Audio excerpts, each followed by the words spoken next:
A lone piper escorted the royal couple to the site of the new memorial as families and friends of those killed overseas in terror attacks gathered for the dedication ceremony.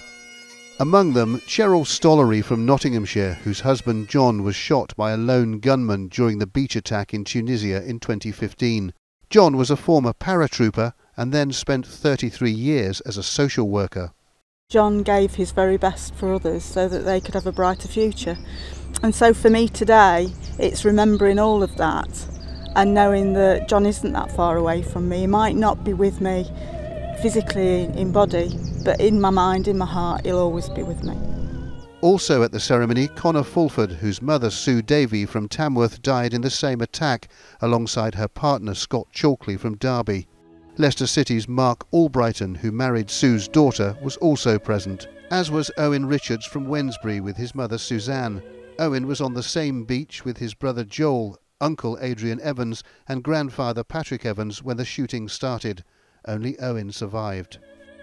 After an address from the Archbishop of Canterbury and a floral tribute laid by the Duchess of Cornwall, a minute's silence to remember all British victims of terror attacks overseas, whether recent or long ago.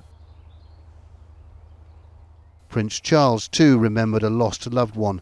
His great-uncle and mentor Lord Louis Mountbatten was killed in 1979 when his holiday boat was blown up by the IRA.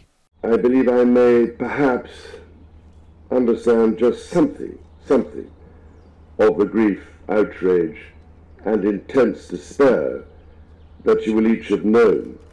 Terrorism can strike any strata of society. Listening alongside Jeremy Corbyn, Sajid Javid and Boris Johnson today, MP Tobias Ellwood, who lost his brother John in the Bali nightclub bombing in 2012. We will not be moved or altered in the way or what we do or our values. And so we come here today to celebrate those very lives that we were missing, but also to say in defiance that we will not be challenged. And those intensely personal stories, each one coping with tragedy in their own way, were swapped with the Prince of Wales after the ceremony. Problems that can never be solved, but certainly shared.